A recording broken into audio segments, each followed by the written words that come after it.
All right, we are now joined by the winner of the Andes Frozen Custard 340, Kyle Larson, this weekend's driver of the number 88 Chevrolet for JR Motorsports. We're going to open it up for questions. State your name and affiliation. Start over there. Jerry Jordan, kickingthetires.net. So when you guys went three wide, and I guess y'all got together, how close was that to wiping all three of y'all out? Or because you showed them you weren't scared. Well, I mean, not that I wasn't scared. We were just committed at that point, So, I thought for sure at least one of us was going to crash. I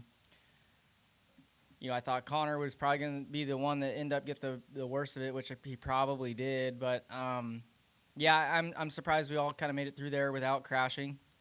I got a good run on Connor off the 2 and got underneath him, and it's not really like where I wanted to be. Him coming back at me with a run, I figured I'd get loose underneath him into 3, and I did. And he left me enough room to gather it back up, but it slowed both of us down so much that Brent was able to get underneath me. And as he got underneath me, I think he lost air on his car as well, and then got loose and was kind of into me. And then I knew, Connor obviously was still out there, so I'm trying to just, leave him as much room as I possibly could. And at that point, if anybody was a crash, I was hoping it was going to be me because I'd already made the mistake on entry. I was the one deserving of crashing there. But somehow I came out clear. I don't really know. I haven't seen the replay. But, I thought for sure it was going to be big. Matt Weaver, motorsport.com. I'm behind the giant scoop of custard, which is actually the point of my question. You've got 2 of these now, and I'm curious, I don't even know where you put trophies, but is this a party favor, a neat little party trick you have at the house where you can pull out the giant ice cream trophy? Well, I mean, it's in my one from last year's in my trophy room at my shop, but it definitely stands out compared to the other ones, as you can imagine. It's just shiny and polished. But, yeah, it's maybe one of the most unique trophies in my collection and one that is really cool and probably a reason why I want to run this race, is because of the trophy. So, yes, we love winning. Yes, we love money. But more importantly, I think we all love trophies, and especially cool ones.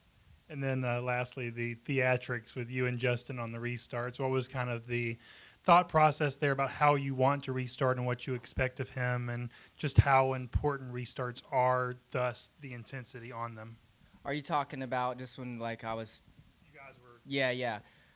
Well, I don't mind games and stuff. I felt like there's a time and a place for it, and I don't even know if he was trying to play games, but he just had the outside lane completely in the third groove, which nobody was running up there, so we're all getting marbles on our tires, even down the backstretch. I have no room to clean my tires, and so I just felt like it was a tactic of his that he was using to his advantage, which again, there's a time and a place for it. I didn't feel like on lap 3 it was necessary, so I got a really bad restart the first time I was outside of him. And I was like, if I get another opportunity to be outside of him, I'm not going to let him crowd me, So, yeah, he was, and I wasn't even trying to run him down into any dirtiness of a racetrack. I was just trying to keep my lane out of the dirty racetrack. But, so he was, doing his thing, holding his line and just running into me, which is, fine. That's a risk that I take, doing that. But, I don't know, just anybody else who restarted the leader wasn't doing any of that, and I just don't think it's that necessary. I've just always kind of been the type in all of my racing, even sprint cars, just start the race, don't crowd people into the grease, don't crowd people into the marbles, just start the race. So I don't know what his take on it was. I don't know if he was trying to play games or in his mind just holding his line, but he had the whole outside lane in a area of the track that wasn't even being used. Thank you. We'll stay over there. Sarah Talker, Total Apex Sports. On the last couple of laps, it looked like Justin was going to pass you a couple of times. What was your strategy for keeping him at bay? Yeah, he was way faster than me, and I don't know. I was just trying to run as good of a corner as I could, but also, with the runs that he had at me, do what I could to take any bit of air away from him. But that's really easy to do in the Cup Series, and just not as effective in these cars. So yeah, it was just tough. He was always kind of coming at me with a big run. I was surprised at how high he could run through 1 and 2, and even 3 and 4. I would get a few car length gap, where I could try to build some momentum and find the lane that he was making work. But I tried that and I just got tight. So I was like, man, I just gotta, I don't know, just enter lower and just try to not make a mistake and do what I could. So I don't know. I haven't seen the replay to see if there was anything I could have done better to not have so much pressure from behind, but it just seemed like he had way more grip than me. I didn't feel like my balance was all that terrible that run, but man, he was just building such big runs behind me. We'll go over here to the left in the middle. Hey, Kyle. Dalton Hopkins to the front stretch. Speaking on that, when you have that kind of pressure behind you, I know it's just an all-guyer and you guys, get along pretty well, but when you're racing somebody for the lead like that, do you almost like brace yourself and think like they might try to move me out of the way? Well, I didn't think that he would ever move me out of the way, but these cars the trailing car, it's really easy to pack air and get the leader loose. That's kind of how I got to Connor's inside, maybe somebody else early in the race. And, there was a number of corners where I could tell he was trying to get to my outside.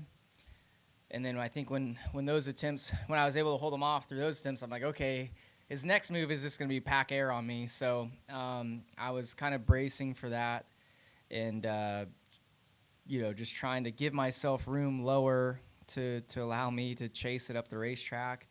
And it's again, I haven't seen the replay, but in my mirror and judging off the angles that he was running behind me the last couple laps, I think he was trying to, pack air, which is what you need to do. And for how much entry speed he was able to carry, I was surprised that he didn't get to that point to be able to take the air off of me. So I don't know. He never touched me, which I was thankful for. And yeah, it was just a good, hard race to the finish. What flavor of custard did you choose? All that was left was strawberry chip, which is fine by me. Final question right here, Lee, up front. Lee Spencer, Series 6 of NASCAR Racing and CatchFence.com.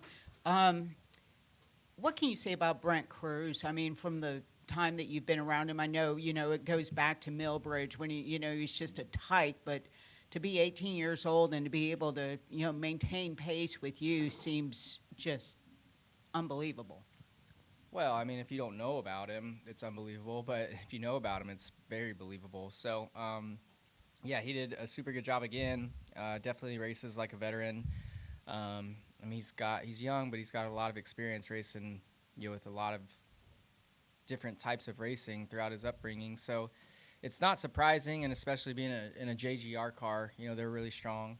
I felt like, Justin got really good again there at the end, but I felt like he was the best car, and if he ever got to lead, he was going to drive away. So, yeah, I think when we didn't crash off of 4, that was important for the race because I think he was going to just check out at that point. But, yeah, no, he's been doing a really good job, and, yeah, it's fun to watch. All right. Thanks, Kyle. Thanks. Congratulations.